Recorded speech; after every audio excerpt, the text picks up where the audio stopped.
Okay, we are live with the CALEXIT Congress. So 1 second, let me off.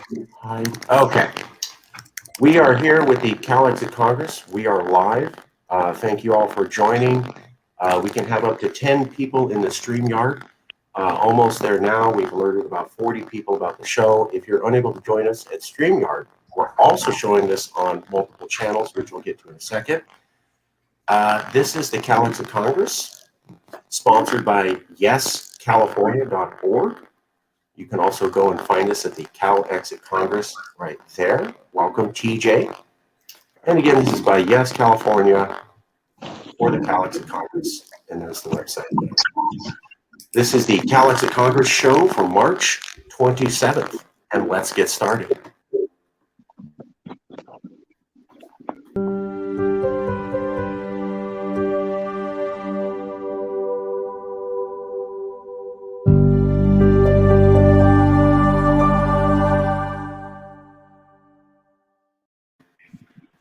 Well, I want to first by thanking everybody for putting up with me.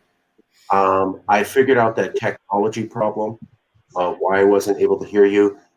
Turns out I hit the mute button on my laptop keyboard, but not the control keys for StreamYard, and that's why I wasn't able to figure it out. So, live and learn. We're getting there. Now I can hear you all perfectly. Okay, let's get right into the show. Now, while I'm not a techie, I'm pretty good at politics and organization. And I have a show for you. We have a lot going on. First, a little housekeeping. So, Congress members, you can type in chat, and I can copy your comment and post it to the video. So, if you want to get involved in the conversation, you have two options as a Congress member here. You can speak directly on video. You want a little bit more anonymity, or some of you like crafting a wordy statement, post it in chat. I'm going to be streaming your chat comments directly into the video. Everybody will see them. And just want to make sure I'm getting everybody in.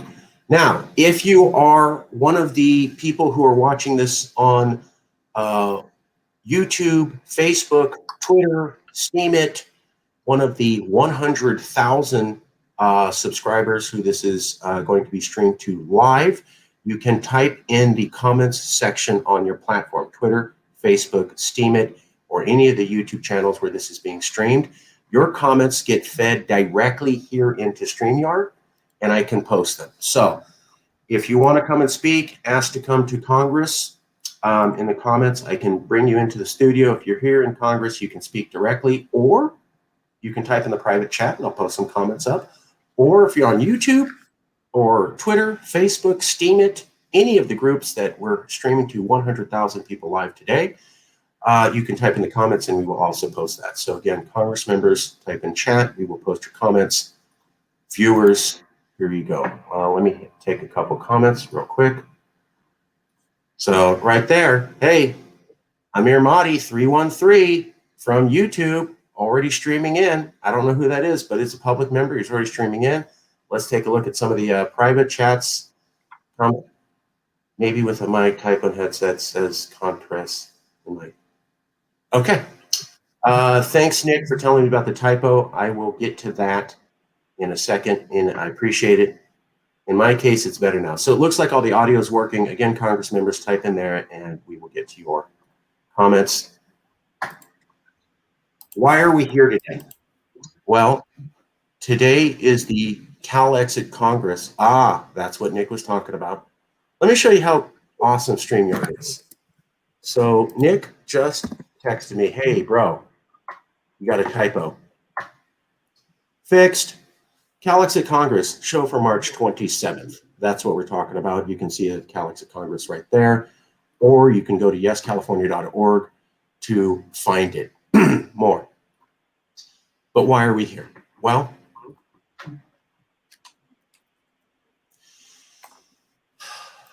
first, Yes California is a proud sponsor of Return California and the idea of returning land to the indigenous. We want to recognize that we're sitting on the traditional land of the Tongva, and this is called Tovangar.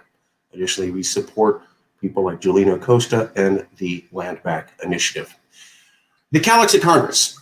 We speak for 1/3 of California. Now, while that may sound incredible, the fact is that in January, February 2017, two different surveys by Reuters, Ipsos, and Stanford University showed 1/3 of Californians were for full-blown secession, and 47.5 were willing to have a discussion about it.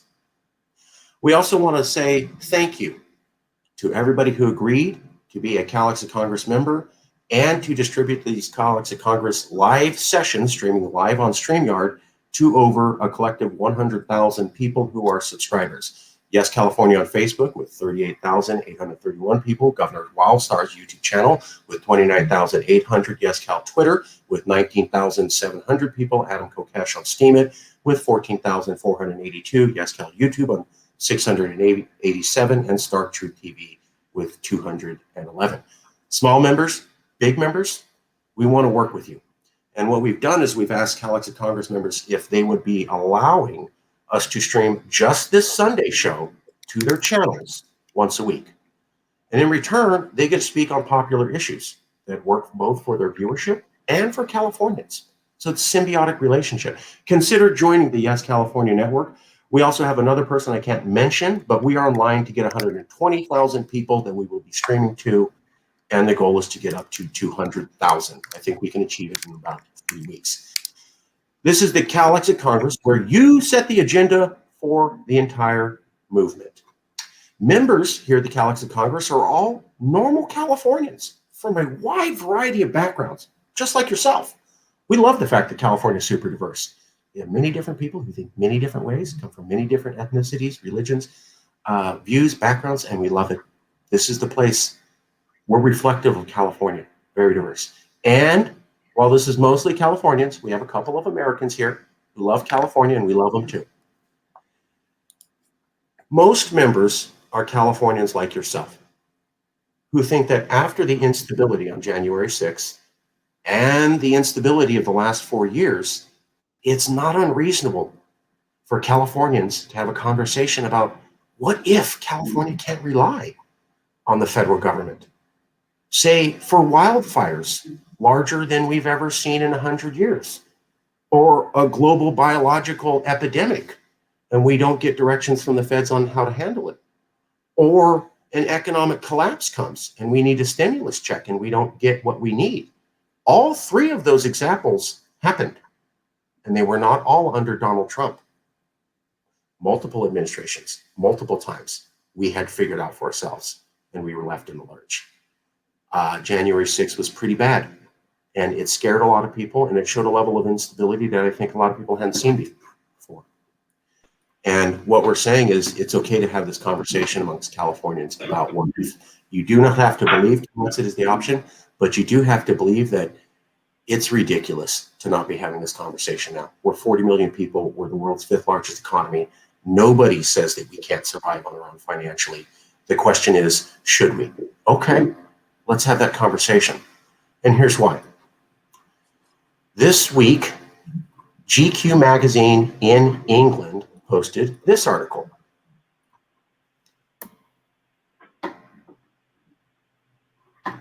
Okay, I'm going to share screen. Give me 1 second.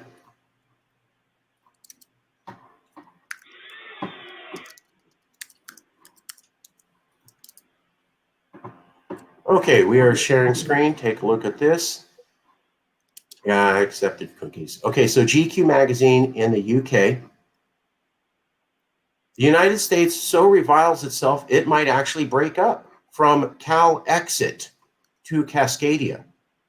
Can Joe Biden hold together a country increasingly divided? If you think Donald Trump was bad, guess what? It could get even worse. And the country's not necessarily coming together. What's interesting is that this article specifically talks about Yes California. There it is. CALEXIT, Californians, Trump, Brexit, and Yes California. A group fighting for independence like the Scottish National Party. Is more progressive and independent than, say, the American state of Alabama. So let's stop sharing. I think that's important because this is an allied country. This is not Russia. This is not China. This is not Iran. This is not North Korea. This is not Venezuela. This is an allied nation.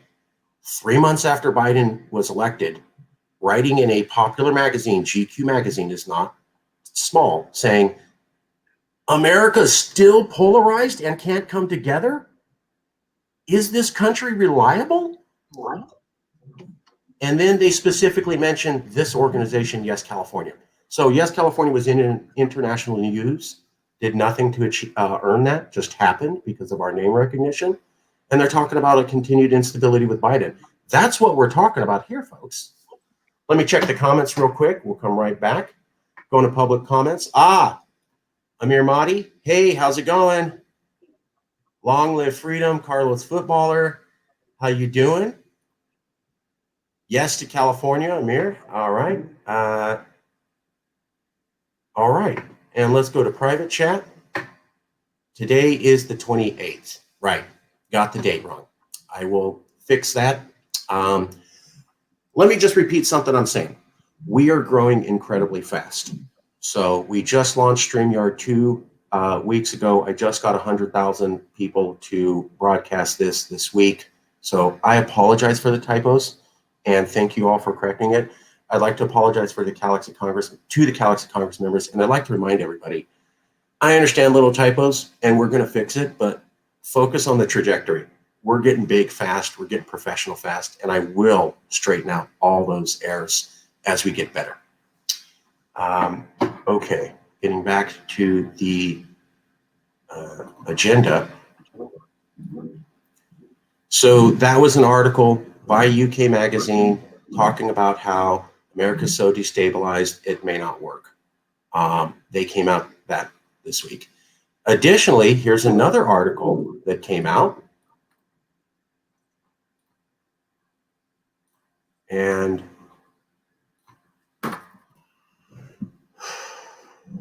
let me stream this real quick.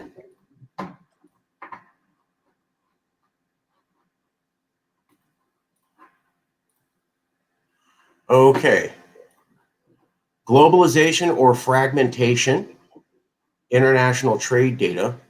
This article came out from National Review. It's on Yahoo News this week.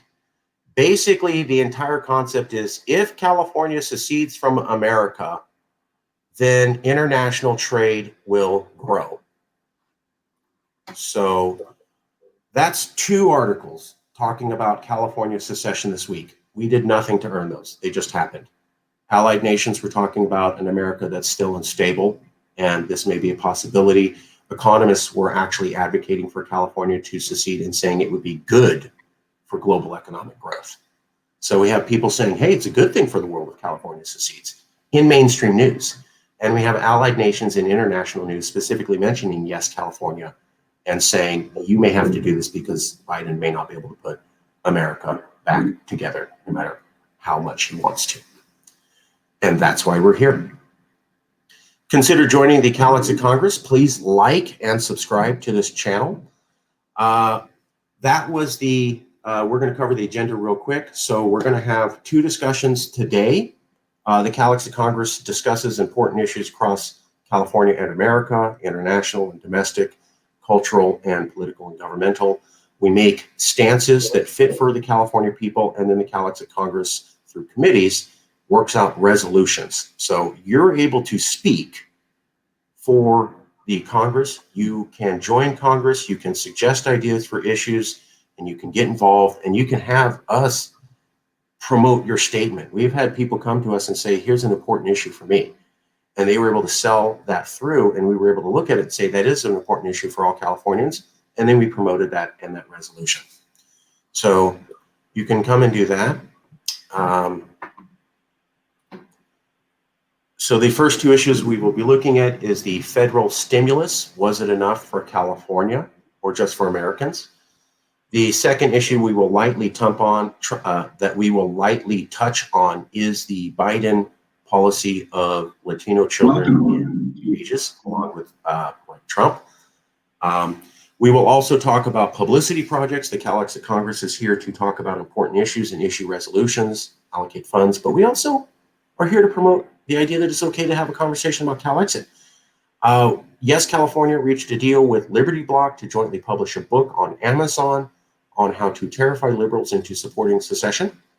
And I personally was able to tour the CALEXIT Secession Museum, opened in downtown LA this week, and we'll talk about that too. So let's get right into it. The first one is the resolution on this issue, what we'll call the first segment. So this information came from Jason Wright. And Jason, if you're there, love to have you speak on it. The Bay Area Council, which is one of the top economic advisor groups here in California, talked about the stimulus check coming out from the federal government.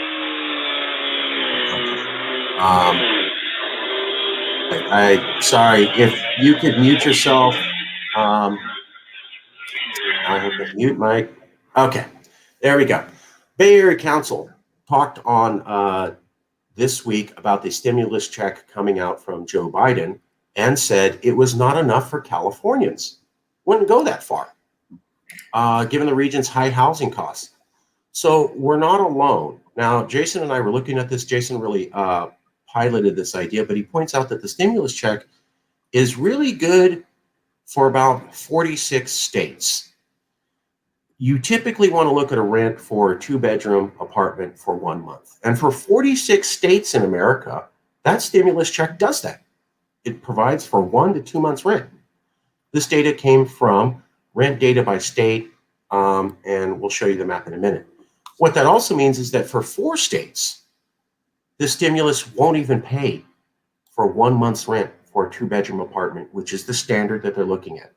And those states are California, Hawaii, Massachusetts, and New Jersey. This particularly gets worse because California was recognized for having a homeless crisis.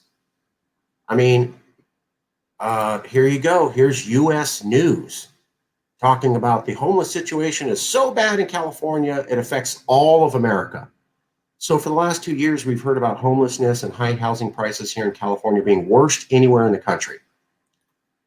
There you go, recognizes housing affordability crisis. Here's the New York Times saying the housing affordability in California is so out of whack, it's skewing all of America. Now the question is, if you knew that we had a housing crisis and a housing affordability crisis, why did you give out stimulus checks that won't even cover 1 month's rent for most Californians? They work for 46 states, and they almost do nothing for us. Is that fair to Californians when we're facing one of the worst recessions we've ever faced?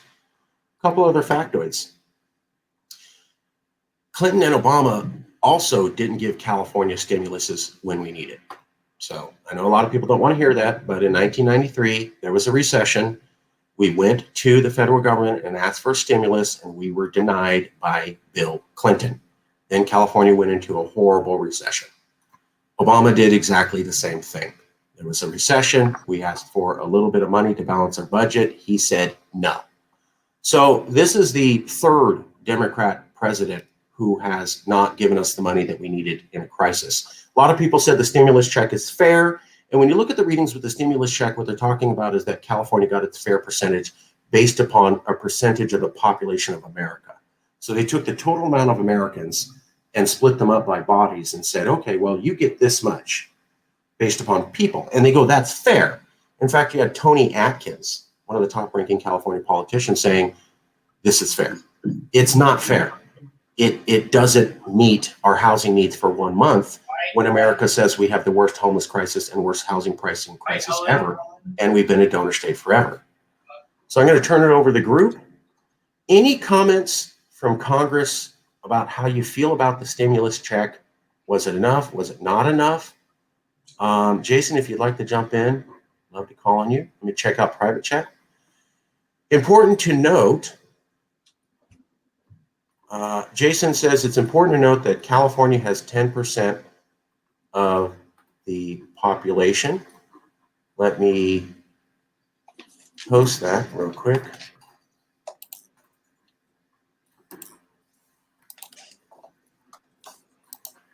So this is from Jason. Important note, California has 10% of the population. He also points out that 1 second here. Let me get another comment. If you type in comments on the private chat, I can see them and I can post them like I'm doing now. I'd like to say something, if I may. Yeah. Nicholas Wildstar, please. Speak away, brother. Thank you very much. Well, I am one of the many people in California that are not eligible for stimulus payments. And a lot of people are not keeping that in mind, that there are many people here in the state that are not receiving any sort of government assistance whatsoever. They're most likely living off their savings, like I am, or another contributor to their household. I thankfully have my wife as well, who is, and generates an income for our household. But for a two-person household, one payment for $600 is not going to go far. And especially in the state of California, like Marcus said, that could barely even cover the rent. And also keep in mind, California taxpayers, that this money will be coming out of your pocket. Although it's a payment right now being provided to us through stimulus payments, later on down the line, we will be taxed, since this is a tax revenue generated product, program. So government gets its money from taxpayers. It doesn't get it from, businesses, or actually they are now. That's what it seems more like an autocracy. But we want to make sure that if we are getting California in a strong economic um, standing, that we need to make sure that we're alleviating all costs. And right now, our money is being sold back to us at a higher interest by our own government. So we need to stand up against that, or else we're going to go even further into debt. That's it. Nice. Any questions for Nicholas Wildstar, governor candidate? And Jason, would you like to jump in, brother? On audio. Don't have to do video if you don't want.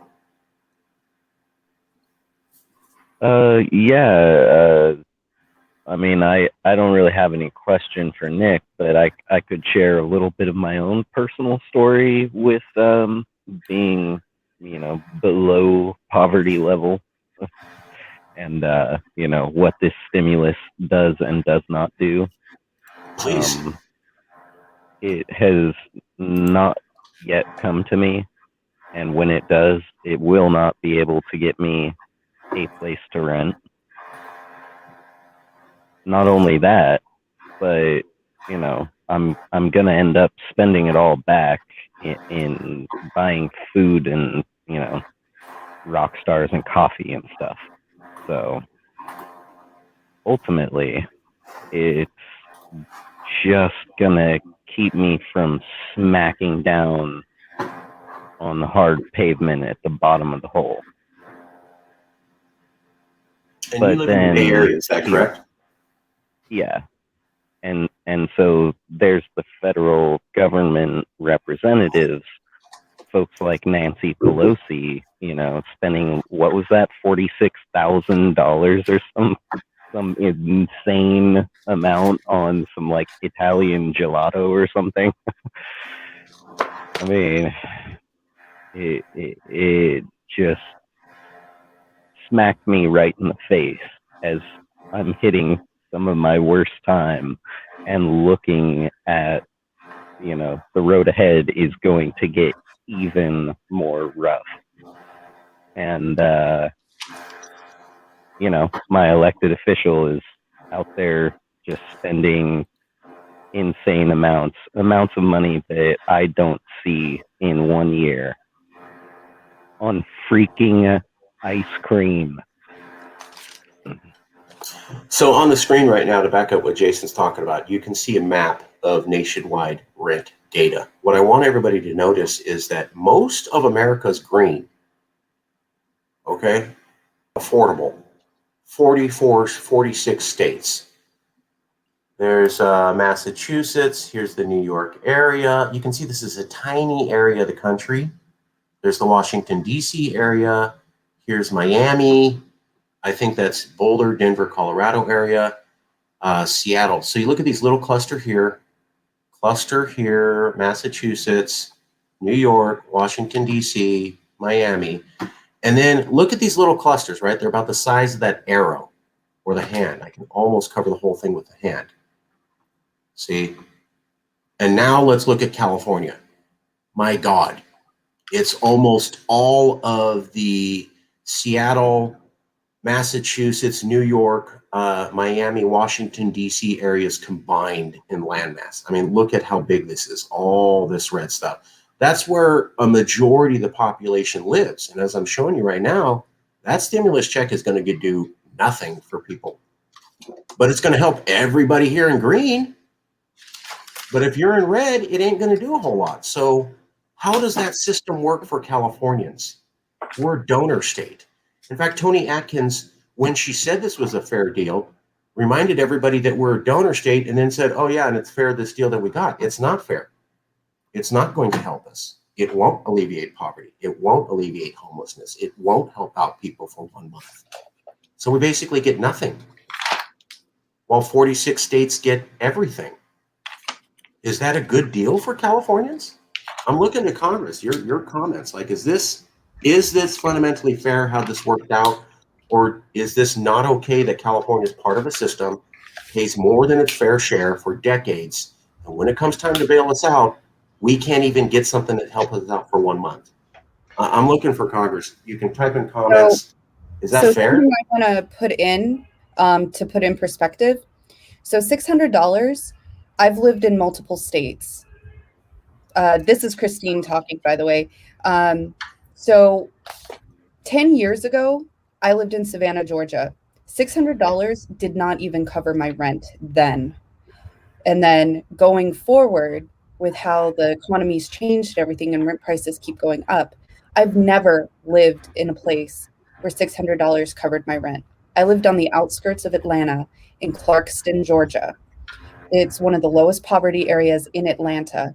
My rent was $900 for a small studio apartment, not even in the city, and I had holes in my walls. I had creepy crawlies and black mold. So even that map showing green, there are areas in the green that $600 is not going to cover anybody. Yeah. Jason, Governor Wildstar, both of you are very informed on this. Christine, very informed on this. Wildstar or Jason, any more comments about the fairness of this to Californians, this whole system? Does this seem fair? Does this seem not okay?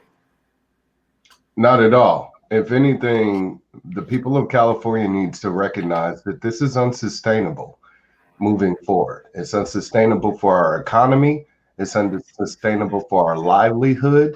It's unsustainable for our resources here in the state. We have to realize that California provides over half of the nation's fruit and vegetables world. So if we want to make sure that we are staying in a worldwide leader economically, we have to put ourselves in a position to where we're not living off the credit card. That's basically what our government is doing. They're living off of credit. And we're the ones paying that bill eventually. So this CALEXIT movement is all about getting rid of our government by establishing a new government, a government that's going to be more responsible, a government that's going to be more in tune with the people's needs and more responsive to them as well. So we're stepping up as speakers of those concerns for our fellow Californians to, again, correct the leadership of our state and get California back on the track to prosperity, opposed to right now, where we're being pushed out of the state by an oligarchy that would like to keep control over the resources and make everything, make all of the jobs automated. So there will be a less working class, a lower labor force here in the state. Everything will be automated. and no people will be here. But the few people that are here will be living richly, and it will be off the blood, sweat, and tears of every Californian. Jason, thoughts, feelings? Is this fair? You brought this to my attention, or is this inherently unfair? I want to hear from some more members of Congress, and then we'll circle back to Christine and John, T.J. Shelton, Rabbi Axelman. Is this fair to Californians? Yeah, so I'll go real quick. I definitely see this as unfair, not just to most Californians, but also to a vast number of people outside of California. That's what I was kind of trying to hit at in my comment, was like, we are about 10% of the entire population of the United States, those of us who reside in California. So right there, 1/10 of the population. If anyone's going to readily discount 1/10 of their own population, that says a lot about them. That says that they're more along dictator and, for lack of a better example that hits it home well enough, a Hitler-esque model, right? Oh, we don't need these 1/10 of the people. We'll subjugate them, disenfranchise them, give them tiny little handouts so that they spend it back into the economy and we make the money, and they'll just have to, keep begging until ultimately, as, gubernatorial candidate Wildstar had said, everything's moving to automation. So ultimately, the poverty pimps, those who run agencies that see vast amounts of money coming in to, air quote, help people in need. Not all of them are bad, but a lot of them have accountability only really to themselves or to, certain few individuals. And, they make a lot of money. The people who run these things make a lot of money off of this problem continuing to exist. Right. And where do they get the money from? The federal government. So, it's the snake eating itself, right? The unsustainable cycle. Right. One hand washing the other, but they're actually rubbing each other down in like muriatic acid or something. Okay, let's get a couple other comments. Would anybody else like to comment? Is this fair? Is this unfair to California? Okay, I'm going to move on to saying that it appears from a couple members of Congress and myself that this is unfair to Californians. I would like the CALEXIT Congress to propose a resolution stating that the stimulus is essentially unfair for Californians and doesn't do much for us, but does something for the rest of America. Is anyone opposed to that? One second, putting up a comment. Give me 1 second here.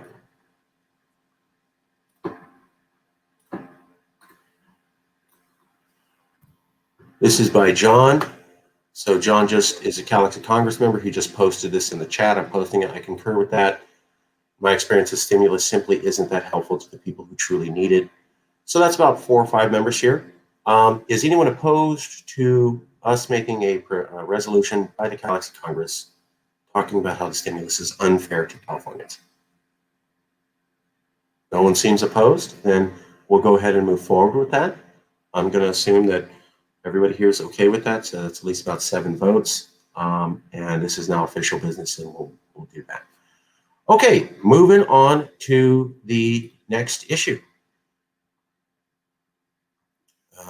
Here we go.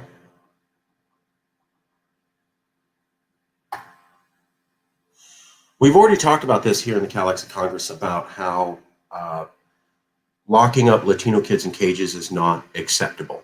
I was very pleased that the CALEXIT Congress was able to identify this issue before people were picking up on it in the mainstream media, and we took a stance condemning it before the mainstream media did that. This is the second time that this CALEXIT Congress has taken a radical stance on a highly controversial thing and got it right before everybody else did. We said that the recall election was going to happen, and that Californians should start preparing themselves for it. We didn't necessarily say that it was a great idea. We said Californians had the right to do that, and we tried to host a debate that was at least moderate about that. And then after we did that, 2 weeks later, the debate, the recall qualified, and everybody said it's going to happen. So that was just California taking a radical stance, reading the news, and calling it right before the mainstream. That raises our credibility. Hey, guy. Hey, little man. Additionally, yes, California took a stance with Latino kids being locked up in cages, what they called containers under Biden, and that was very similar to Trump and not acceptable. We did that when no one else was doing it, and we called that right again. So this is the another time where the CALEXIT Congress looked at issues, took radical stances, and said it before anybody else. Just like the stimulus check, maybe that will also blow up. So we want to return to this topic just because there's a lot of pushback on saying that the way that Biden treats kids on the border is anything like the way Trump did it. So just going to point out a little factoid. So Obama and Biden created the policy of separating children from their parents and placing them into cages. That's well documented by the AP News. Then we fast forward to Trump had Latino kids in cages and they're dying and there's a lot of sickness, and that's wrong. And now we move to Joe Biden, kids in cages. Here's an article, children packed into Border Patrol tent for days on end. That's now. Let's take a look at what some of the things that article pointed out. The Biden administration denied the lawyers access to the tent facility. Some of the children in the tent had to wait more than 5 days to have access to a shower. So this is the Joe Biden administration. They've put a lot of children in tents without their parents because they came without their parents. Okay. Now they're concentrated in tents. Their coronavirus is going up and they're not allowed to shower or see a lawyer. This is America. This is the decent America. Okay. Here's another one. Although none of the children reported situations as severe as during the Trump era, Welch said the lawyers weren't able to lay eyes on any of it for ourselves. So I love this. This news article is going totally different than when Trump did it. But you can't allow any reporters in to document it, and you can't have any lawyers speak to their clients. And so you're just going to have to go off the word of the kids themselves who are terrified that everything's cool and it's nothing like what Trump did. I'm not even going to explain that. If you don't get that, whatever. Here's another article, Biden kids in cages. The Border Patrol defends itself, saying that's unfair to call that out to us. Hey, this is my favorite part. So Biden said that he's not Trump, he's not racist, it's a return to decency. So he hired a Latino secretary to handle this overcrowding situation. And my favorite part is that the Latino secretary overcrowds Latinos on the border and then denies journalists access to document those Latinos. So this is what I call a vendido. Don't expect that just because you hired a minority into a position that everything's going to be okay. Quote, this is a quote from Biden's Latino secretary. The pods were meant to house 260 individuals, but that one of them held more than 400 unaccompanied male minors. That's 2 times the capacity under the Biden administration. Let's take another one. In an apparent response to journalists being denied access to the facility, CBP said that in order to protect the health and safety because of COVID, they discouraged journalists from coming to the site. Now, do you see what happened there? So the Biden administration is housing kids in tents in high concentration. They're not letting them see their lawyers. They're not letting them have a shower, and they're not letting journalists see them. Now, when asked why journalists and lawyers can't go, the Biden administration is saying, we're concerned about coronavirus. Secretary of Homeland Security Mayorkas blamed COVID-19 for restricting access to the media. Let's be clear here, he said. We're in the midst of a pandemic. So this is my question to you. What does it sound like when you get stuck in a tent in high concentration without your parents at 2 times the capacity, which they're admitting? You can't see your lawyers, you can't see a shower, and you can't have access to journalists. And they say, well, the reason we're blocking lawyers and journalists is because we're worried about coronavirus spreading. But we're not so worried about coronavirus spreading that we won't overcrowd these kids in tents and expose them to coronavirus. That makes sense to you? Well, of course, Joe Biden doesn't want to hear that. And here you go. He's got the AP News is now saying claims of kids in cages is hypocrisy. And totally, you get it wrong. Here's what they're pointing out. The focal point for critics of Trump's when his administration housed children was that they slept on mats on the floor with foil sheets. So this article saying it's wrong for you to compare Biden to Trump because Trump had kids sleeping on mats on the floor with foil sheets. This is what they said. This article right here by the AP News, which is a main source. Trump put kids on the floor on mats with foil sheets. Remember that. The Trump administration also came under fire in 2019 for allowing hundreds of children to languish and sleep on the floor, and they were unable to bathe. So they just admitted the kids were unable to bathe under Biden. And this article saying it's unfair to criticize Biden for Trump policies says that's because Trump banned kids from bathing. Well, Biden just did literally the same thing, and the AP News couldn't report on that. You can draw your own conclusions why they left out that fact. Here's another article. Oh, it's so wrong to say that Biden has kids in cages. That's not fair. Why? Well, literal quote from this reporter. While the conditions may be similar to 2018, the Trump period, the policies are different. So they literally say in the news, how dare you compare Trump to Biden? Biden's policies are different. Yeah, the way we're treating Latino kids is probably exactly the same, but the policies are different, folks. Okay. Both articles didn't mention Alexandria Ocasio, AOC, who actually blew up the whole Trump kids in cages on the border thing. And what she said, it was children living in concentration camp conditions, not just that they were separated by their parent. Both of the articles saying it is ridiculous to say this don't mention her at all. Let's go to comments real quick.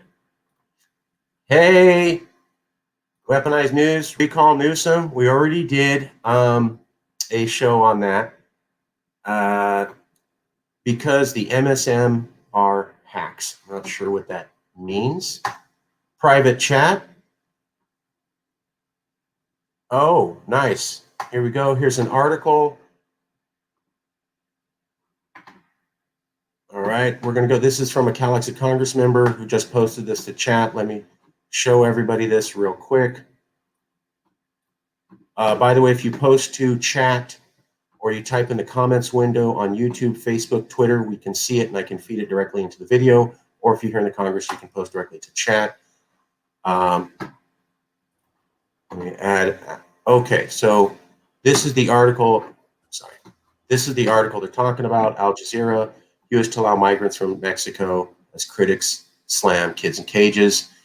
Biden administration claims reopening controversial Texas facility is not the same as putting kids in cages.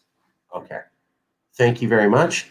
Now, here's something I want to show everybody real quick. I think you're going to like this. Well, let's take a look at that. So here's the Obama administration, as you can see right here. This photo was taken during the Obama administration.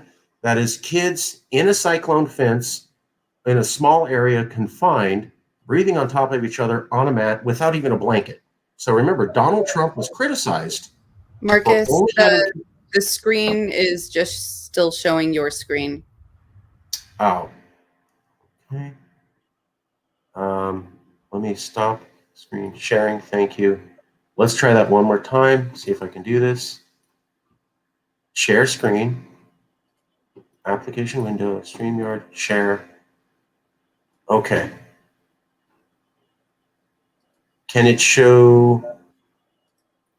Are you able to see what I see now? Can you see a picture of Obama, Trump, Biden? No, unless it's just my Nope. computer. Okay. Well, that is interesting. Can you all see my email page? No. No, Yeah. it's just showing your StreamYard. Okay.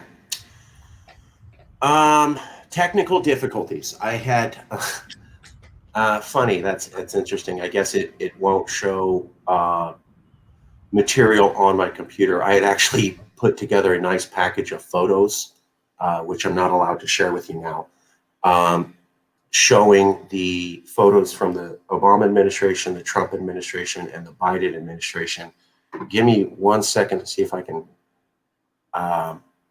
track those down, because this kind of is not good. Basically, all three photos have high concentration of people sleeping on a mat on a cement floor with a sheet blanket. So we were told that when Trump did that, that was wrong and bad. You cannot have people sleeping on the floor on a mat with only a metal blanket, with one TV to like 100 to 300 people, denying them access to their lawyers, denying them access to showers, and in high concentration where they'll spread coronavirus on each other.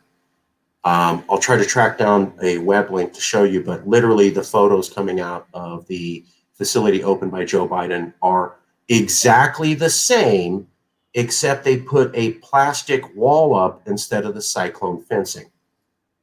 So is it okay to keep the concentration camps as described by Ocasio-Cortez, large concentrations of children at 2 to 3 times capacity, spreading coronavirus on each other, in proximity to each other, one TV for all entertainment for 300 people, sleeping on a mat on the floor with only a foil sheet, and denied access to showers? Because that's what Joe Biden is doing now. Is that okay?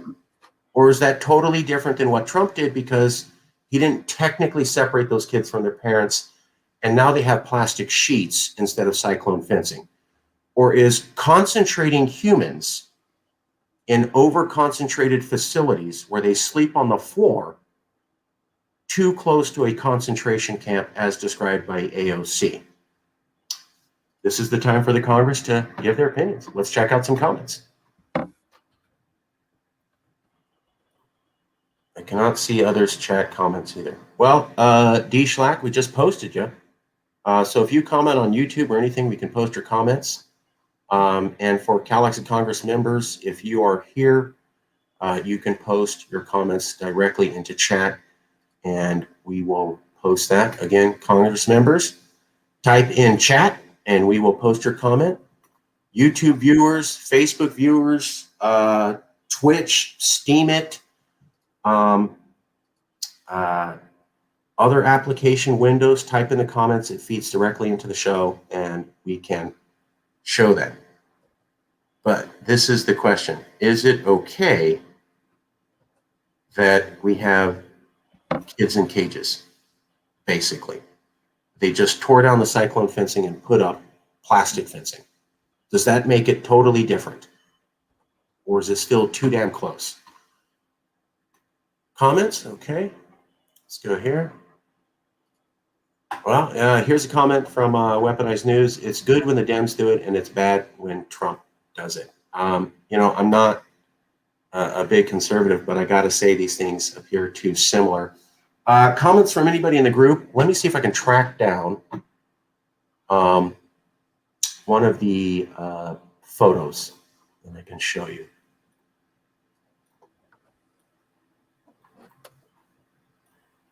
Any comments from anyone in Congress about this issue? Is this fair? Is this not fair? No, it's not fair. This is completely wrong. We keep talking about this. We need to go on ahead and pass a resolution. These kids, it doesn't matter if they have a plastic sheet or a cyclone fence. This is not right. This is a direct violation of human rights, and we need to do something about this. And I know everybody's been talking about this for over a year at this point, but sorry, you guys, my husband's sick, so he can't watch my son right now. But yeah, no, this is unacceptable. And this goes past what I said last week about if you're a reasonable, logical human being, like just giving these kids plastic is not going to do anything. So, yeah, I'm pissed. Thank you, Christine. Thank you. Thank you. True Californian. I found some of those photos. Let's take a look real quick. I completely occur with Christine. She sounds like a Californian to me. Love working with her. Okay. So can everybody see this picture here? It should appear as a maybe 40, 50 people housed in concentration. Yep. You can see one TV for them. Is everybody able to see that? Okay, I'm going to assume people can see that. So you can see a lot of people here. Here's the plastic sheets. Here's the floor. Here's the mat on the floor. Concentrated people spreading COVID. One TV. Here's the next facility. A lot of them are kids. Maybe their parents aren't there. Here's that journalist going, why can't I visit the facility to see what's going on? Oh, because you'll spread COVID. But we're not worried about these people getting COVID, but we are worried about this person getting COVID. Huh, interesting. Here's another facility, picture from inside. So the plastic sheeting's up, cyclone fencing is down. That seems to be the big difference. High concentration. One person wearing a mask, the rest aren't. Here's another picture from inside. That's floor, mat, foil. That's what they criticize Trump for doing.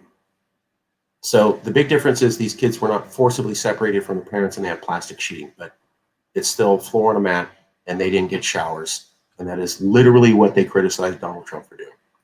So just wanted to share that with everybody. So I'm hearing, oh, there's a couple comments. Let's get to those comments. D Shack. Hey, D, love having you here. Please keep commenting. Weaponized News agrees. Yep. Yep. We're not going to post that. Sorry. Ignore that. COVID is real, although people are allowed to have their opinions. Let's go to chat. Okay. Here's a comment from Jason Wright. Let me go to this and post it up. And here we go. This is totally not okay with me. The policy of putting kids in cages, no matter what they call it. I agree to our proposed resolution and would push for the issues committee to move for action. So that's Jason Wright, CALEXIT Congress member, backing up Christine Howard-Ishmawi, CALEXIT Congress member. Is anyone opposed to us? I mean, we already issued a resolution on this, but we can continue to pound on this issue. Let's see. We got some more comments coming in. Could I say something real quick then, Marcus? Yeah, Jason, please. If the resolution has passed, then let's no longer debate the resolution, and can we get Congress to vote on whether or not the domestic/international issues committee can maybe find a way to formulate some sort of proposal for legislative change that we could make into, say, an initiative or something that would at least ban any sort of actions like that from happening in California? Something like that? Yes, let me ask Congress. How do y'all feel? Is anybody opposed? Say that one more time, Christine. I second Jason's suggestion. Okay. Anybody opposed to that? Okay, then we're going to move forward with that. Jason Wright likes the idea. Christine Howard-Ishmawi likes the idea. We'll move forward. No one's opposed. So the committee for the Joint Domestic and International Issues Committee, headed by Robert Stark and Jason Wright, Tuesdays at 7 p.m. will look into additional resolutions about this.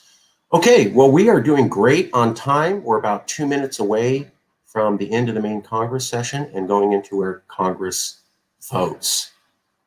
Is there any last minute comments by CALEXIT Congress members? I'd like to say, as the head or the chair of the International Outreach Committee, tonight at 7 o'clock Pacific time, 7 p.m. tonight, we are meeting, and we will be meeting here on StreamYard or over on Yes, Market? we'll be meeting here on StreamYard. Okay, we will be meeting here on StreamYard at 7. So if you'd like to join in the discussion about formulating these cultural embassies that we do, please, oh please, be there, or here rather, in about 7 hours, really. Also, speaking of international stuff and outreach, I'd like to give a shout out, a special birthday shout out to our friend and fellow CALEXIT Congress folk, Mr. Louis Marinelli, who turned 35 today. Wow. Happy birthday, Louis. Happy birthday, Louis, brother. Wow, 35. Damn. That's awesome. I'm 44, so I'm all jealous of y'all. Wow. Okay, there's some comments. Let's go to here. Concerning how to contact. Oh, yeah. D. Schlack says the people need information concerning how to contact their elected officials to have a say about what they want to go to stop all the craziness. Totally agree. When we get a resolution together, we will provide some information on how the public can provide that to the comments. Just want to say hi to everybody. Thanks everybody for joining in the comments. And everybody appreciate it. And okay, so let's go to, let me undo that. Okay. We're going to go to the next segment in 30 seconds. Hold on, and we'll get started with the CALEXIT Congress and voting.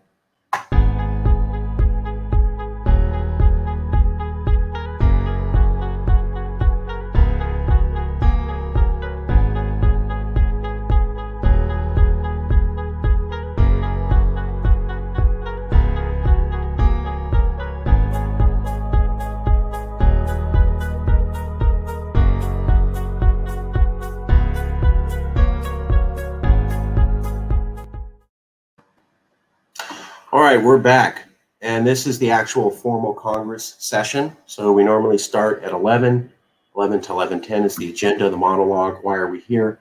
11:10 to 12 is when we do our main discussions, resolutions, open comments. CALEXIT Congress really gets into talking about the issues of the day. And then at 12 to 12:30, we do the actual Congress votes. 12:30 to 1 is when the public can comment here on StreamYard directly to Congress, although Congress is not required to be here. We ask people to only attend from 11 to 12:30. Let's take a look at those comments real quick, see if we've got some more. D. Schlack says, please make a list and put a link in for each state contact email and phone numbers. D, that's a good idea. We'll do that. When we get the resolutions together, we already have D and some other people who are Californians, not part of the CALEXIT Congress, but participating in the conversation we're having, saying, hey, I'd like to help promote some of those resolutions. Give me some help. I will do that. Yeah, and D, thank you. I'm not religious, but I appreciate it, brother, and love you as a Californian. And please tell other people to join, subscribe to the Yes California channel, or consider joining the CALEXIT Congress here at calexitcongress.com or yescalifornia.org. We're always looking for more intelligent thinking people from California, or a few Americans who love California. Let's go to private chat. Oh, here we got another one. 1 second. So just want to wrap this up.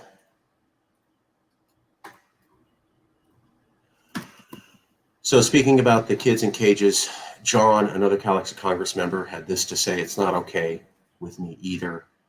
Not all right." And let's move on those resolutions. Thank you, John.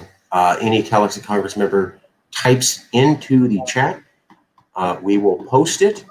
And if you're on YouTube, Facebook, Twitter, Steam it, we will also post those comments in, type in the chat, and you will be shown here on the video.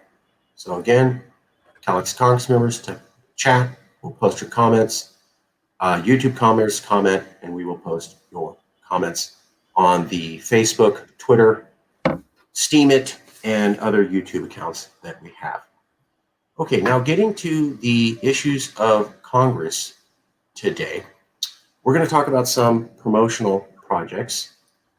Number one is that Yes California reached an agreement with Liberty Block and Elliot Axelman to jointly publish a book to scare liberals into supporting independence. So we talked about this last Sunday or 2 Sundays ago, and the Congress at least approved us moving forward. I'm pleased to respond that we have an outline for the book. Elliot's already written about 1/3 of it, and we project the book to be up and published within 2 to 3 weeks. So the CALEXIT Congress will be able to publish a book on Amazon with our logo on, if you're a progressive in California, why should you support secession?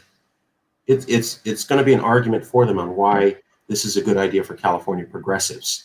Now, Liberty Block is a conservative organization. And the reason that Yes California wanted to work with them to publish it is that we didn't want to damage our partnership with conservatives. Californians have different values than conservatives across America, and that's great. But we still want to work with conservatives in order to legally secede. So we had to walk a delicate line of saying we're writing a book for Californians on why we need to secede, which is you're in this country with all these conservatives, but we didn't want to alienate those same conservatives because we want them to know that while we think differently and we don't exactly want to be in the same country with you, we'll work with you because Yes California is committed to legal, peaceful independence. And so I'm pleased to announce I worked out that deal with Elliot Axelman, Liberty Block. It will be posted. The book's going to come out on Amazon. Liberty Block did agree to publish it. It will have the Yes California logo on it. I personally designed the outline and sent it over to Elliot, and it is about terrifying liberals, to letting them know that CALEXIT's their only option. Let me take a comment here. We have some comments coming in. Hey, Iman, what's going on? Yes, California and D, awesome. Love seeing you. Okay, let's get back to banner. So let me cover some of the things that's in that outline real quick. I can't show you the...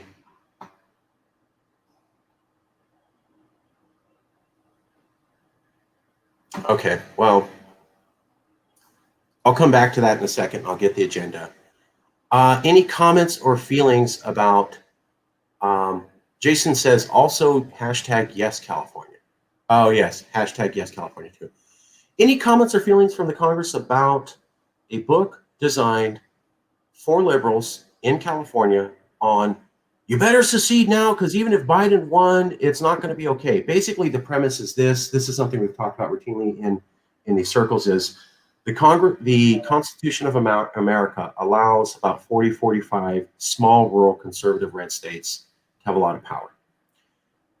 There's a lot of evidence of conservatives jockeying and redistricting and limiting votes, or at least that's how Californians perceive it. When you add those two together, the narrative is, and this has been suggested by Nate Silver of 538, The Nation magazine, and Professor Kaplan at the University of Southern California. The Republicans will steal elections, change the laws, disenfranchise minorities, get in power again, and then stack the court and block laws and block legislation or take away California rights. And a lot of Californians already think that. A lot of big progressives have already said that. So Yes California, a California Values, mostly progressive organization with a couple conservatives, is going to work with Elliot Axelman publish a book to make those points that, hey, the Constitution still allows all these Trump-loving states to do what they want. They'll rig an election. They'll get back in power just like they did with Trump. And when they do, they're going to take away all your rights and come for you, California. We think it'll be a good idea because there's 1 million of these books for conservatives, and there's none for liberals. So there's no book for liberals on why you should secede. The Kreitner book was aimed at liberals, but it said liberals in the past have backed secession. It never said why you should support it now.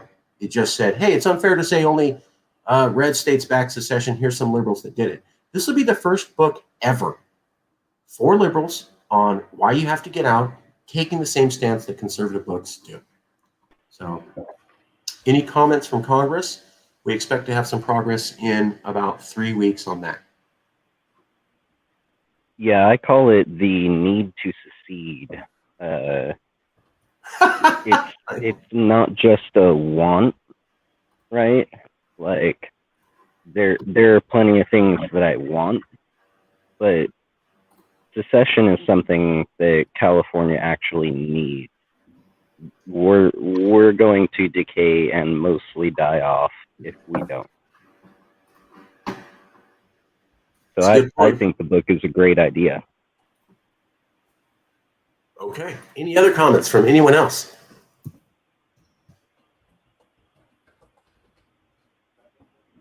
Okay.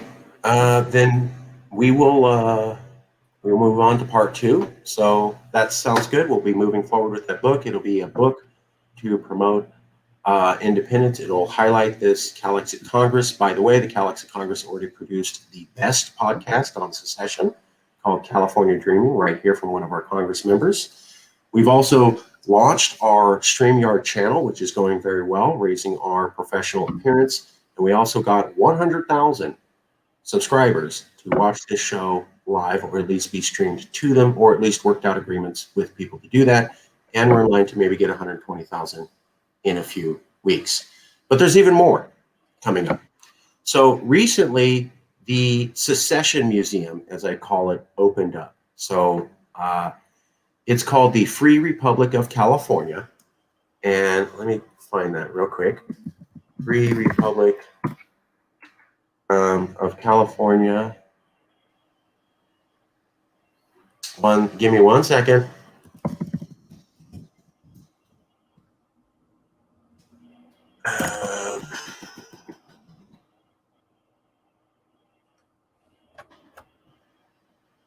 Okay, here we go. I'm going to do a share screen so everybody can take a look. Oh, we got a comment real quick.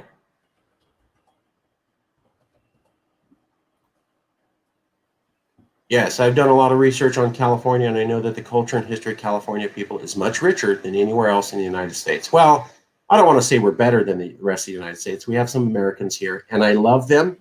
And New York has better bagels than us in Italian food. So it's not all perfect out here. But we're pretty good on a lot of things. Thank you. Okay, let's do a share screen. Oh man, you need to hit House of Bagels next time you come up here to visit me then. Okay. All right. Now, I have been told from a very reliable source that while California is awesome, we're a little bit crazy from other liberals in New York, and we cannot have proper bagels because we don't have New York City tap H2O. We got to get that New York City water, ship it over here, and then we can have New York quality bagels, which I'm supportive of. I want to make sure to point that out. Okay, let's do a share screen. And the event is called the Free Republic of California. It is a museum exhibit. It's in El Segundo, Los Angeles. Here's the website. It's by Cole Sternberg. Mr. Sternberg is a Californian. He was born and raised in the Bay Area near Gavin Newsom. He married a 1% socialite person who had their wedding featured in Esquire magazine. This is a little bit of the example of the exhibit he made. He also has a lot of resolutions, pseudo-legal documents from the UN recognizing an independent California, and then a lot of artwork. then poems about how I want a separate country, more artwork, more pseudo-legal documents about the UN recognizing California. Here's a map showing an independent California. Here's a document declaring secession with people signing it to leave, much like the petitions we have.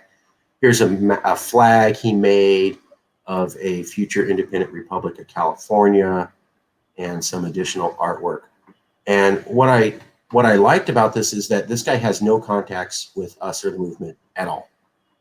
So this exhibit was going to come out 2 months before the election, and then coronavirus hit, and we just couldn't go. You know, we were blocked. So Free Republic is a conceptual art piece by Cole Sternberg. It's the dream of a more enlightened nation. So this guy is from California. 2 months before the election, when we thought Trump may win, before coronavirus, they released this exhibit. And it was all about dreaming of California as an independent country. I was able to go there this week and do a tour of the event. I will post this link up in the chat. I wanted to point out that the very first thing they do is recognize the indigenous people of California and how important they are. Let's see if this will work. Here's an example of the first part of the exhibit, artwork. Then he has these gigantic billboards he has a lot of gear, and then he has these billboards talking about the Free Republic of California. There's that. The scale of these things is huge. They're like 30, 40 feet big when you get in there. Here we are going into the second part. This is all artwork. I already showed you some of this on the website. It's a series of paintings and then pseudo-legal documents. So you see a couple pieces of art to inspire you, and then there's this document like as if California was already a separate country. So he's got that all the way around. I'll skip ahead. Let's see. Here's the third room. Mostly just conceptual art week, so it's 3 rooms. And then here you go. 1 second, let me just show you this.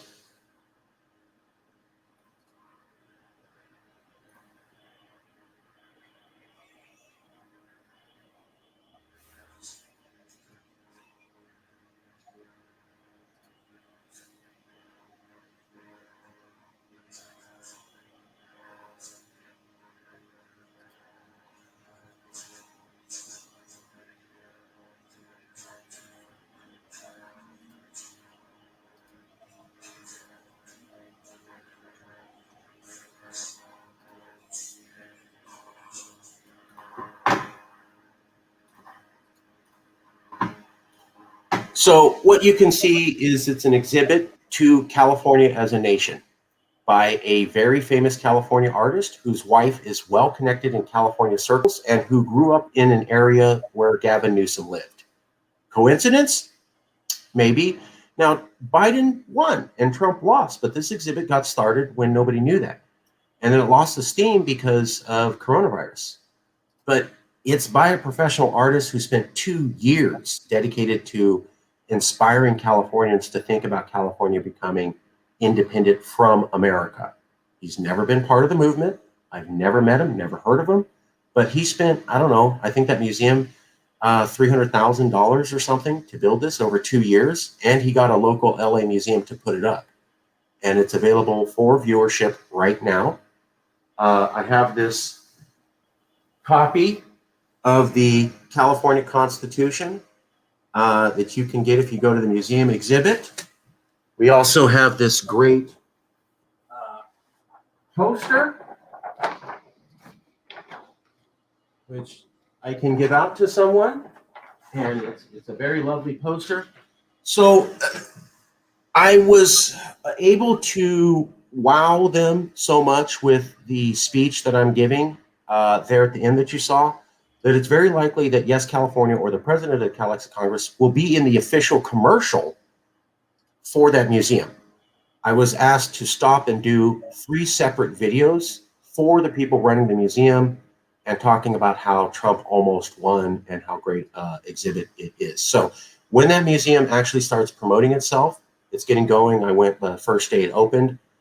I expect the next 2 to 3 days, maybe a week, this CALEXIT Congress is going to be as part of the commercial for the official Secession Museum. Now, I kept saying, my name is Marcus Ruiz Evans, and yes, California, I like you all. So I didn't say I'm with Yes, California, but I kept using that phrase. So we have a book coming out. We have a podcast that's the most professional ever.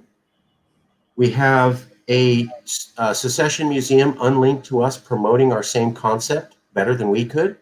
We are probably going to be in the commercial for the actual Secession Museum, raising our profile. And that's not all. Let's get right to private chats. Audio not coming through. Oh, I guess the audio on the video didn't come through. Let me post in chat right now. I'm posting to private chat the link to the video for everybody. I will also post this in a banner. Oops, can't do that. 1 second.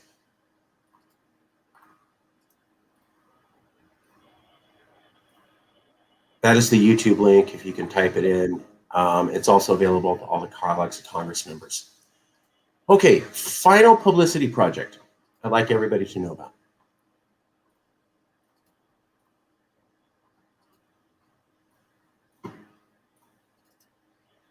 Here we go. This is called a non-fungible token. Non-fungible token is a unit of data on a digital ledger or blockchain where it can represent a unique item. So what's happening is people are making artwork, like this image here. And they're making it basically a blockchain data bit. So you normally have your Bitcoin, which is created with blockchain technology. This is a little bit different. It's artwork, and it's basically it can be used to promote people. So I just got off the phone with Dewank Mahajan, who's a data programmer, data scientist out of India. He has agreed to take on this project. He already held a meeting with a programmer out of Vietnam, and I spoke with him today, and we will be able to design a Yes California logo artwork, non-fungible token for blockchain users. So only a few people have done this. We'll be able to have the Yes CA logo. It will appear on a paper background as a coin, and it'll be something that blockchain users can use and trade and buy. So there might be the chance to raise funds. It'll additionally show us as a group that's trying to do new things to get publicity. So think about this. We just did the recall debate. We were the only ones who did that. We just launched a podcast. It's the best podcast, most professional ever of any CALEXIT group to date. It was done by Darren. He's a professor out of the Bay Area. Loved being on it. First interview. We're going to have a book by a company who's already published and well-connected in conservative circles, and is going to help us publish this book aimed at liberals to secede.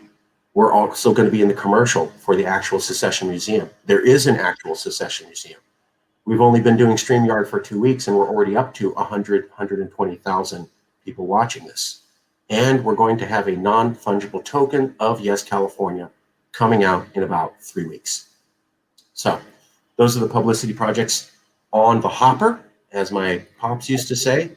Any comments from anybody about those publicity projects, good, bad, you are welcome to criticize. We don't say, hey, I hate that idea, don't do it. But please be critical. If we're missing something, there's a hiccup, a bad part of it, please call us out. This isn't a yes group. Any comments from anyone in Congress? Okay. Then we'll move on to our last section. I'd like to say something, if I may. Yes, please. Nicholas Wildstar. All right. Well, the museum, you guys, that's definitely big news, because like Marcus said, the museum was done by somebody that's completely not connected to the movement, that has invested a lot of money into promoting the cause and need for California independence.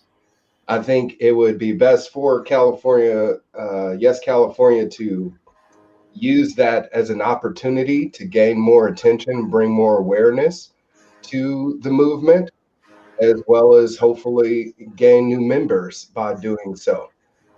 But just putting the idea in people's heads definitely just creates a greater possibility for it to happen within the next 10, 20 years, which is what we're looking for, to make this happen as soon as possible. The only thing that it's going to take is a matter of numbers. If we can get more people on to back the idea, to support it, to put pressure on elected officials to make this a reality, at least in some way, shape, or form, even if it's in the smallest sense to where we're having our own currency here in the state and are able to create some economic independence from the federal government, that would be a great step in that direction towards California independence. So I've done my best to use my social media platform to promote the museum. I will continue to do so.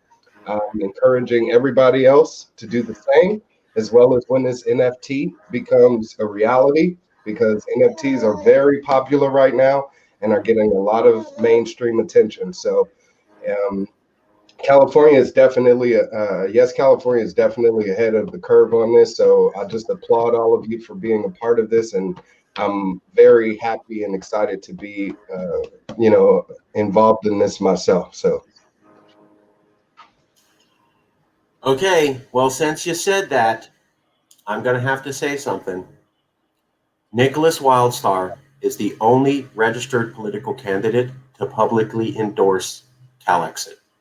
Nicholas Wildstar is the only publicly registered candidate in California to actually endorse CALEXIT or say it's possible. So if you're looking for someone to vote, and we want politicians talking about, he's the only guy in town. Remember that. Secondly, we're on StreamYard because Nicholas Wildstar.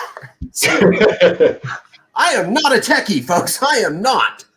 All right. All of this was Nick pestering me and saying, dude, you got to do this. And I was like, I don't know. Boy, was he right. So, Nick, thank you for getting us set up on StreamYard. Wouldn't have done it without you. Thank you for being somebody who will go out and meet the public. I mean, we have 200 people signing a CalExit petition, photos, after Biden was elected, because Nick went out and met him in the public. And he was able to get liberals and conservatives to say, let's look into CalExit after Biden was elected.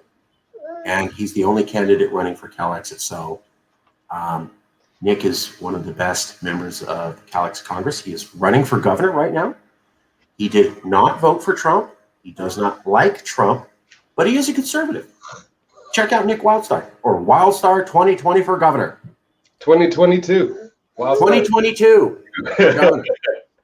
Yes, and thank you very much for that plug. I do appreciate it, and I will continue speaking out about the Yes California movement. I've done several debates recently, actually the Yes California debate, as well as a recent debate that was hosted by another candidate where more conservative candidates were in attendance. So every time I get on stage, anytime I get in front of a microphone, just know that I will be speaking about California independence and bringing more attention to the Yes California movement.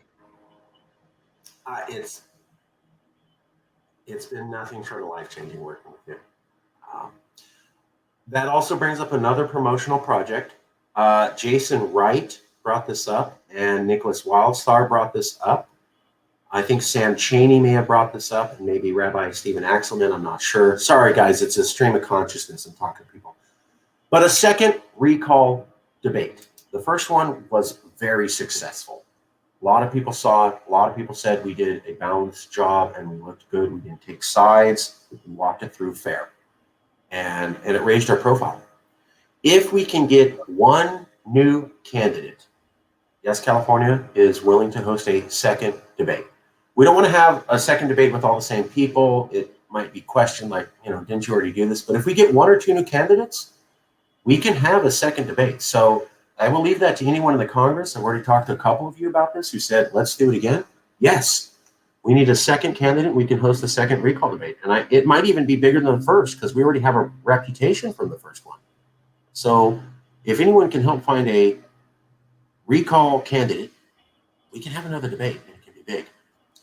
And we were also invited to Pork Fest. And Rabbi Stephen Axelin's working on that. And we are glad to be able to go to that. And we'll also raise our profile. Any other comments by anyone in Congress? If you're here in Congress, or if you're on YouTube, Facebook, Twitter, this is your chance to comment. It's your voice, your word. CALEXIT Congress, you set the agenda. Any comments from anyone?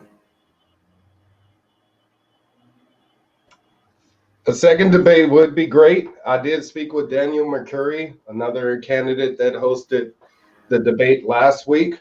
There were several other candidates that were in attendance that were not in the Yes California Governor's debate. So if we can get them to attend the next one, it should definitely be more candidates. Maybe I would say 6 or even 8 that would be in that debate. But my suggestion to Marcus was pretty much to wait until after the recall election is declared. The reason why I say that is because it's going to get even more attention once it is officially on. Because right now the votes are still being tallied and counted, and so it's still just speculative. But once it's been declared by the lieutenant governor, we have a date for the recall election, then now it's going to be all eyes on California. And the previous debate will get more attention, but the next one will definitely be catapulted to the forefront since we've again been ahead of the curve on this. So if we can start, I guess, putting together the structure of that debate now, how it would look if you guys want to use StreamYard again, the candidates to be involved, just put together a contact list for all of them and get everything prepared. That way, when the day comes that it is,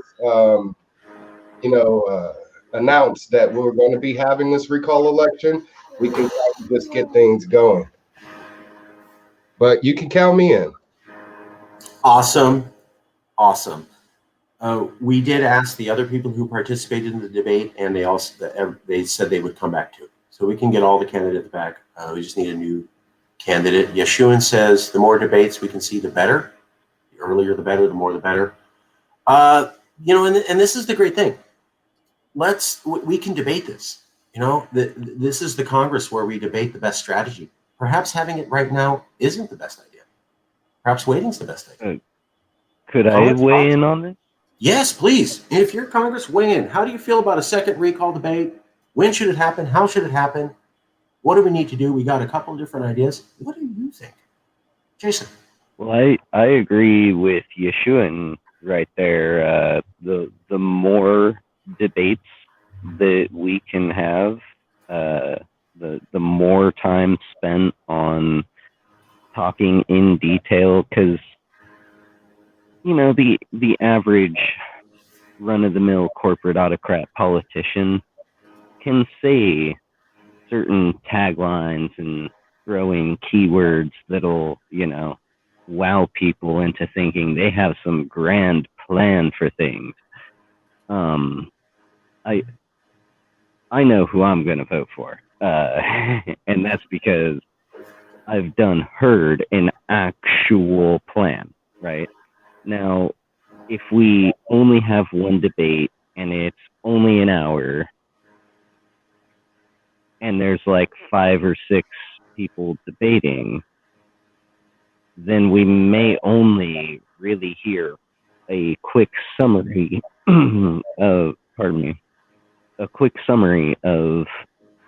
everyone's plan on like 1 or 2 issues. So my thought is, why not have a series of debates? Not just another debate, a second debate, right? Not have a debate, have a series of debates. Thoughts, And, feelings, you know, everybody.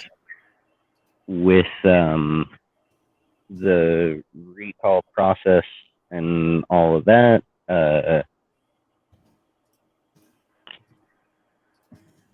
like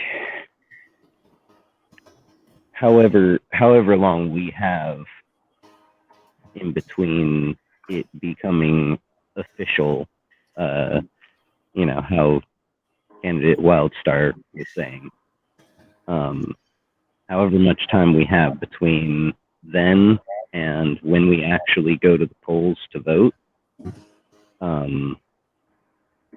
I think that we should be hosting as many individual debate sessions as we possibly can, cover every single issue that Californians feel is an issue, and really hear whether or not each candidate has actually thought about stuff. Like, you know, I watched the last debate that candidate Wildstar was in, and there was one person in particular who made it, and I give him credit for being very clear and very honest. He only had one issue and one plan for one issue, and that was all he was running on. Which, you know, again, credit to him for being clear and honest. Most politicians are not, even when they fit that bill. You know, one issue and, you know, one plan for an issue, and that's it. So we can really present like each candidate in their fullness. If they are the best candidate, they will be looking like the best candidate. If they are the worst candidate for California, they will appear as such. And not because of any personal bias, just because what we do is provide the platform and the time, the place, you know, the non-commercialized, you know, one hour of debate means 1 hour of debate, not, you know, 10 minutes of debate chopped up with, like, you know, countless commercials. But when we provide that platform, the candidates can be the candidates, and may the best one win, right? Whoever's best for California. As long as we can make sure that there is a platform that is widely reaching and widely acceptable, right? We could make sure that, like, I don't know, CNN or whoever, you know, some big, you know, big media corporation that usually hosts all sorts of debates, right? Pardon the car alarm there. If we do things in a way where people accept it as valid and legitimate just as much, if not more so, than they do with ones like CNN, then the people will tune in.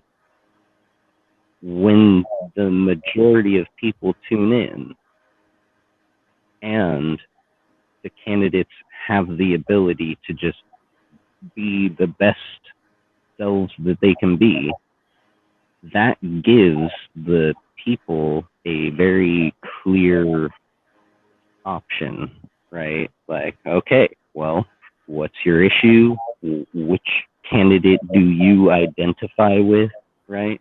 It gives you all the information as a voter that you're gonna need to make the best possible decision as a Californian that you can, without it being just someone who's paid a ton of money to, you know, be on a debate. Okay. All right. Yeah. Yeah. May I answer that? Jason is absolutely correct. What I found out in my last gubernatorial campaign in 2018 was you're not invited into the major debates unless you've fundraised over $100,000. at least. And the majority of candidates that are going to be on the ballot are not going to be on that stage because they're not going to be able to fundraise that amount of money. Me being one of them, you know. Does that mean I should be excluded from being heard by the people of California? No, of course not.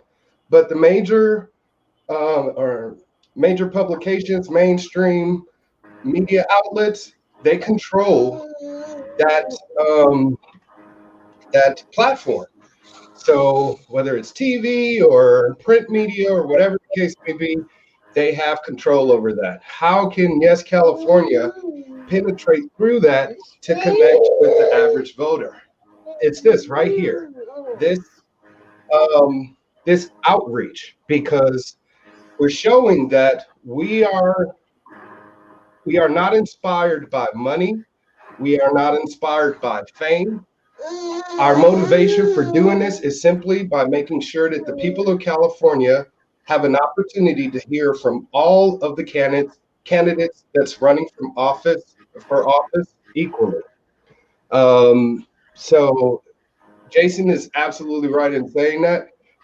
With regards to the deadline, the Secretary of State right now is counting the votes. They have 30 days.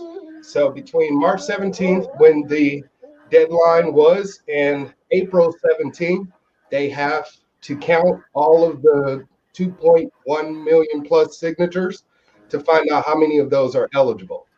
After it's been discovered how many of those have met the threshold of 1.5 million, then it's given to the lieutenant governor to basically schedule that special election before the end of the year. So it's already been projected that that could possibly be as late as November, which will upset the people of California because they want that recall now.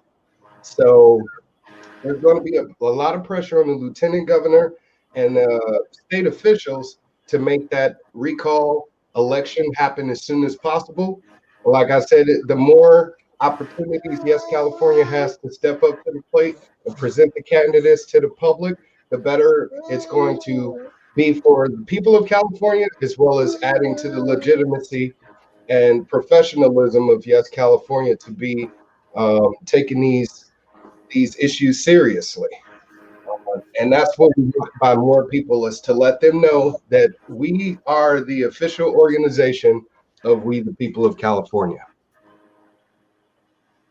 That nice. So Nick, when will they know if the recall debate even qualifies? I understand then they have to schedule a vote, but when are they going to know? Yeah, it qualified. We know that by April 17th. So we'll know for certain before April 17th. You guys may want to mark your calendars, watch, news outlets, etc. Right now, it's already been confirmed that there's over 1.1 million signatures that are valid. So we only need an extra 400,000 or so, and not even, before that recall is confirmed. So April 17th will be the last date for that. So watch for April 17th. Okay, we got some comments. Denise says, great job as always. Denise, thank you so much. And Reza, Yeshua, Weaponized News, Ahmad, D, thank you all for coming out and commenting. And if you are a member of the public, you can comment on any platform, Facebook, Twitter, YouTube, or wherever you're seeing the stream live to 100,000 people. You can comment and we will bring it right into the video. All right, here we got another comment. Plump Gate. End Plump Gate now. I'm not sure what that means. What do people think about what Nicholas Wildstar said? Hey, we'll know if the recall debate is, we'll know if the recall for sure is going to happen by April 17th. That's about 2 to 3 weeks away.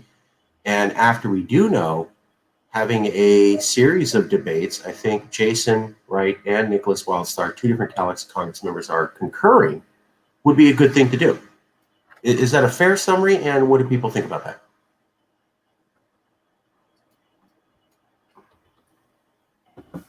Okay, is anybody opposed to April 17th comes around, the recall is definitely going to happen, and we start announcing a series of recall candidate debates. So any opposed to that idea? I think we need to set April 17th, is it, as the ultimate must be ready by no later than date. Like, we need to start now with getting it all together so that if it's not April 17th, but maybe the 12th or the 14th, right? Because they have up until then to get the signatures counted. So they could finish at any time between now and then. So I think that's our ultimate point of no return date, if you agree. Nick, how do you feel about that? He's right. My bad. I got my son. Oh, it's all good. Hey, same thing I tell Christine. This is the new normal. Okay, this is how it is, and I love families. But yes, Jason is right. Anytime between now and April 17th, it can be declared, in which case, after that, it's given straight to the lieutenant governor, who then has to calendar that recall election immediately. I think lawfully they're only given 90 days. So that's why the Democrats are in control, man. They may push it out until April 17th, and then the lieutenant governor can wait until May 17th until, she declares the special election, and she could calendar that for the full 90 days, in which case, like I said, we're looking at possibly, September, October, November. Earlier, the better, of course, but as long as Yes California is prepared to go with scheduled debates, then we'll be able to attract candidates to that debate, as well as bring more attention to the recall as well. So I would suggest maybe looking at sometime in June for that next debate, or maybe even July. Hey, maybe even Memorial Day weekend. If we can do that Saturday or something,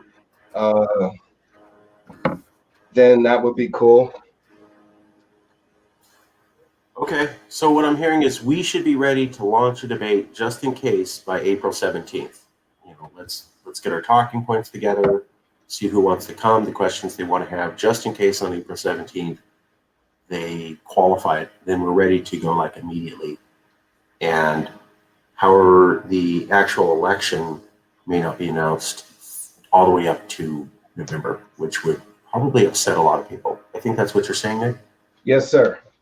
All right. Is anyone opposed to, if you'd like to work on the second recall debate, contact me, marcus.ruiz.evans. And anybody who wants to be interested, we'll go ahead and start prepping that for April 17th so that if the recall is approved, we're ready to go with the second debate, being fair to all the candidates. Anyone opposed to that idea? Okay, then that means we have a couple different promotional projects now approved. Secession Museum ad featuring Yes California. Podcast has already been started. A book to be published telling liberals to back secession.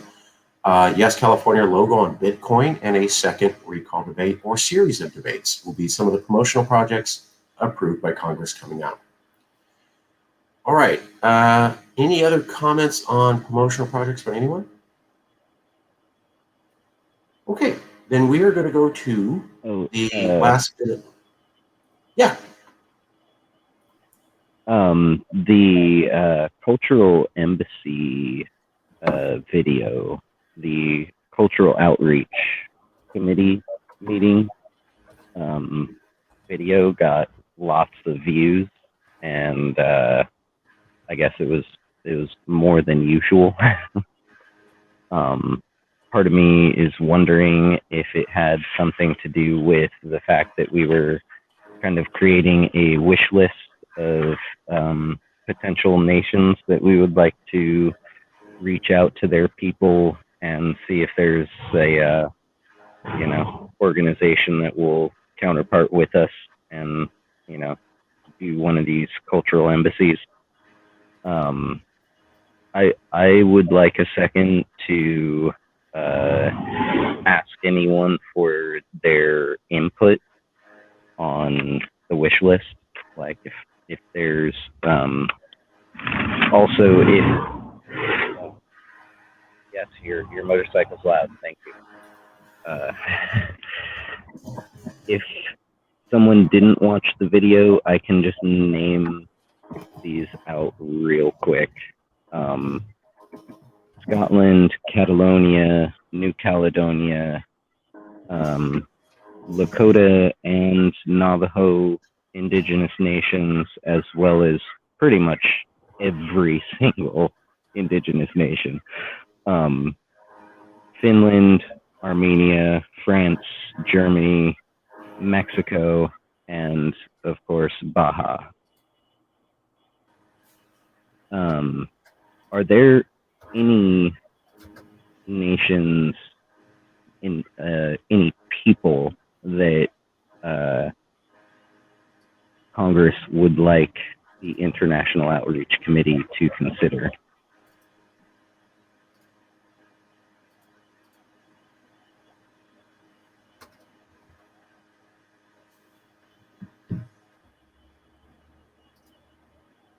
Does anybody have any contacts with any foreign countries?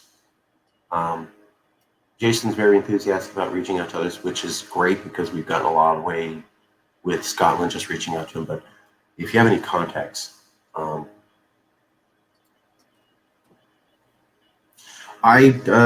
Jason, I would add Bougainville, Bougainville. I know a leader of the I'm sorry. Can you spell that one more time for me, please? Boug, Boug, B-O-U-G, gain, as in getting something, G-A-I-N, so B-O-U-G, G-A-I-N, Boug, gain, Ville, V-I-L-L-E. Let me let me see here. 1 second, I'll type it in. Oops, why does it do that? Why is it?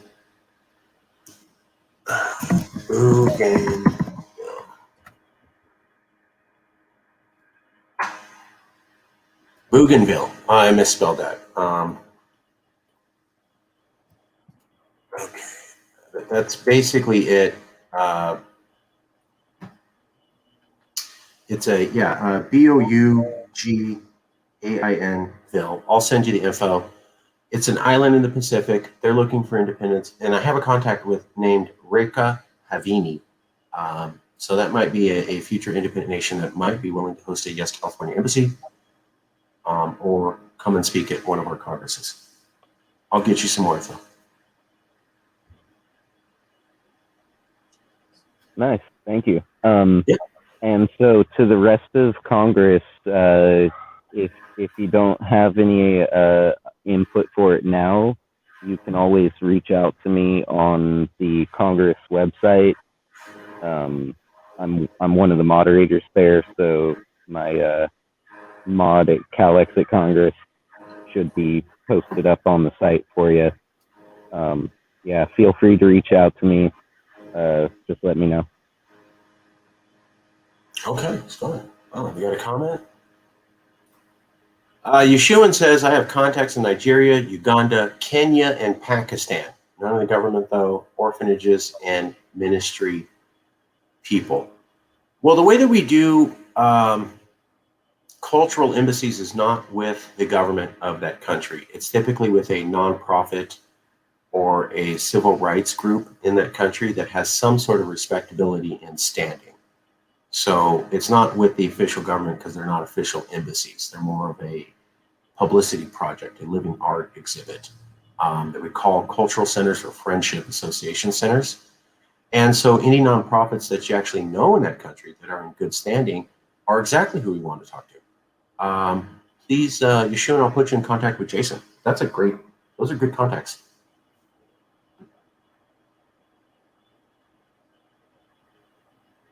Okay, Jason. Last minute comments, brother? No, that's it. I did take note there, Yeshua, about these nations, and yeah, thank you for pointing that out, Marcus. That hey, orphanages and ministry people, that's perfect. That is exactly what we want. So yeah, feel free to join in tonight at 7 Pacific, which is in about 6 hours from now, in case you're international. Yeah, feel free to come back here in about 6 hours, and we'll actually be meeting with the International Outreach Committee discussing this further. So thank you very much, Yeshua. Okay, great. Let me, well, we've eaten up our public comment section. That's fine. We have Christine and Jason here. Is there any committee updates anybody wants to do? You don't have to, but if you have any committee updates, now's the time you can say something. It's all good, if you want. For Professional Culture Committee and the Rules Committee, we had to postpone the meeting last week till tomorrow at 7 p.m. Pacific time. So no updates here, but we will be meeting again tomorrow. All right.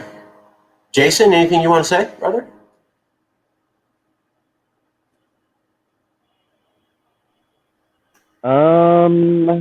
Let's see.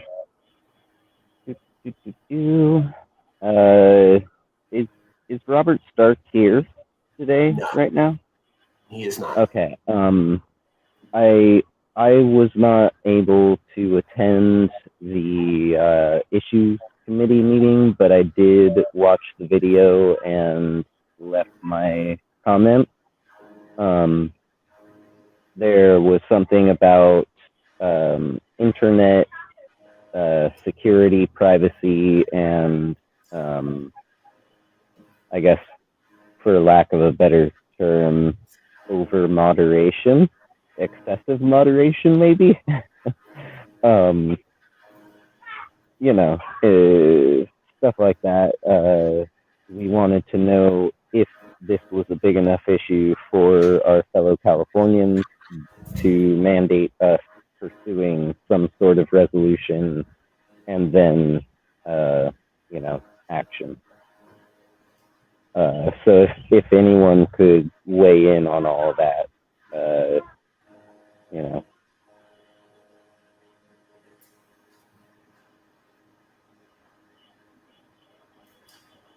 So the concept is Robert Stark promoted in his committee meeting for domestic or international, one of those two. It's a joint committee now with Jason and Robert as co-equal heads. Robert Stark said, hey, there's a lot of social media censorship. Let's have a resolution on that. And we ended with saying that was worth looking into. I'm not sure what stance to take or the information regarding it. But does anybody have initial feelings about that they'd like to share?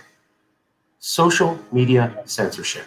Any stance you'd like to take, and we'll feed it back to Robert Stark on the Joint Domestic and International Relations Committee. Good comments. Got a comment.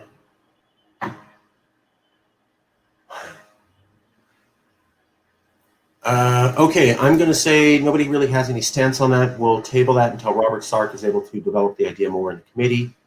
Then we can bring back a professional resolution here, or Robert can come to a meeting and present it. Thanks for bringing it up, Jason. Any other committee issues you want to cover, Jason? Don't have to. Anything else? I guess it's worth pointing out, in case everyone didn't already see it, our ambassador to the people of Russia just very, very recently attended an international conference, discussing the situation of the Yemeni people, and basically, because we support human rights and people being able to live in peace and freedom and equality and have, true representation, all the good stuff. Because of that, we, have an official stance on basically our support for the people of Yemen and their right to live in peace. And now I would encourage everyone to go and follow up with that. There's an official Yes California post about it. I'm just kind of summarizing it, but it's actually kind of a big thing because it's another international conference that Yes California has been able to provide some sort of representation to. We were going to try to get one of the Yemeni organizations to partner with Yes California on a resolution talking about the United States' continued support across at least 2 administrations, now 3, for looking the other way as the Yemeni people are butchered, with hospitals and schools blown up, with targeting assistance by the U.S., if not munitions provided by the U.S. But we have a little bit more that needs to happen before we can move on that. So we did go to that meeting. We're looking for some partners, and we're expecting to make more statements soon with some actual Yemeni groups. Further improving the recognition of Yes California actually getting out and meeting independence movements or sovereign governments around the world. So we had South Africa here, we had Baja here, and we're working on Bougainville, a couple other countries, and this may be another one, continuing to spread our reach. Okay, John says that he also supports looking into social media censorship as an idea. Yeshua also says that he likes the idea of looking into social media censorship. So that's 3 or 4 Congress members who said this at least needs to look into. I'm going to kick this back to the committees, have them develop more, and then bring it back. And we'll go from there. Okay.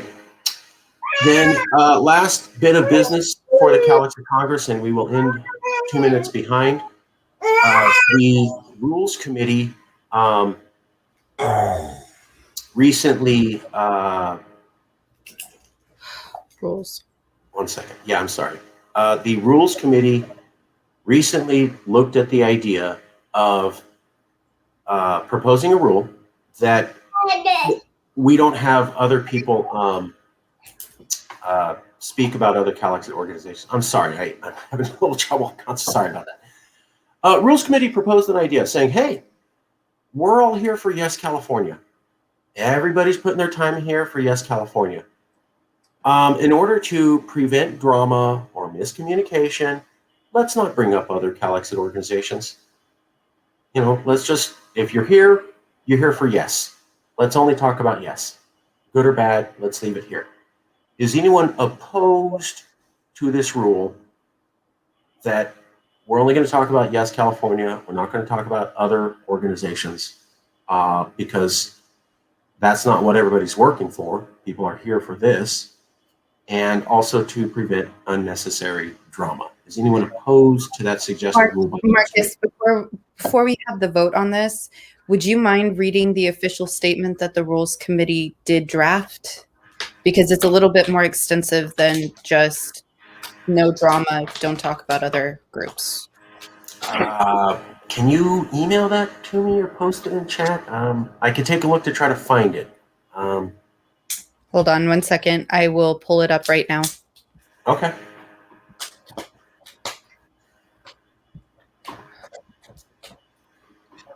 Jason, do you have it easily found on your computer? I'm on mobile, but I'll take a look real quick. I'll I'm start. sorry about this, you guys. Let me see if I can find it. I'm sorry, just so many emails. It'll take me. It's gonna take me a minute.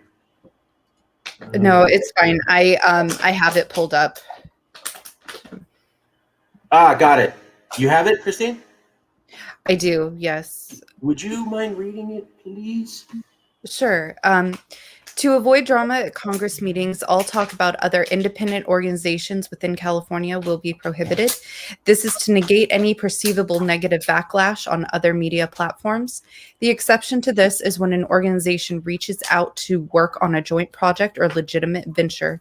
These collaborations must be approved before being presented to Congress. Penalties for breaking the above rule: the first 2 infractions will be given verbal warnings. The 3rd infraction will result in muting for the rest of that Congress meeting. Okay. Thoughts, feelings from anybody?